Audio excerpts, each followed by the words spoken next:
这球救回来啊，球已经在工程师的手上。哇，这个两个人相撞在一起，中间两个人都非常痛苦的倒地。糟了！哇，现在场上10个球员有3个球员是倒在地上。哇，而且包含中圈的刀城杨敬敏，很不还有妙的事情。底线的钱肯尼。对，感觉起来很不妙的事情是，这个 Brandon Dawson 他好像膝盖的旧伤，是不是有？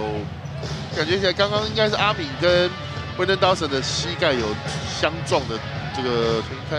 另外Dawson持球的时候，哇，两个人是膝盖撞在一起。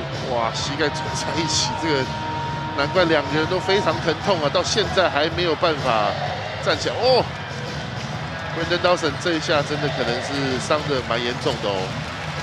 对，两边感觉是膝盖撞膝盖。对，Dawson 如果没办法自己行走的话，那这场比赛阿敏要回归是很有难度哦。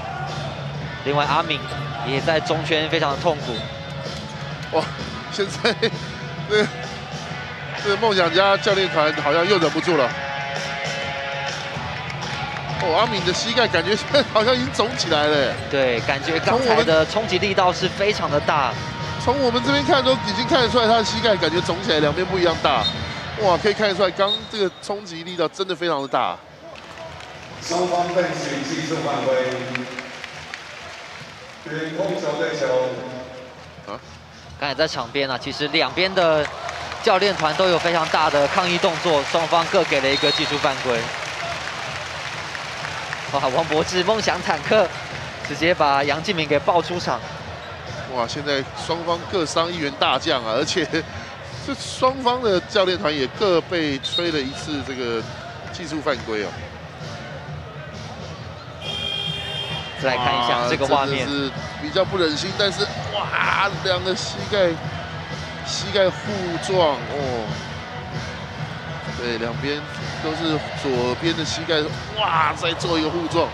其实有在打球的人就知道啊，其实像这样子被膝盖定到，不管是定到大腿还是定到哪里，我们说吃鸡腿啊，这个真的是非常非常疼痛。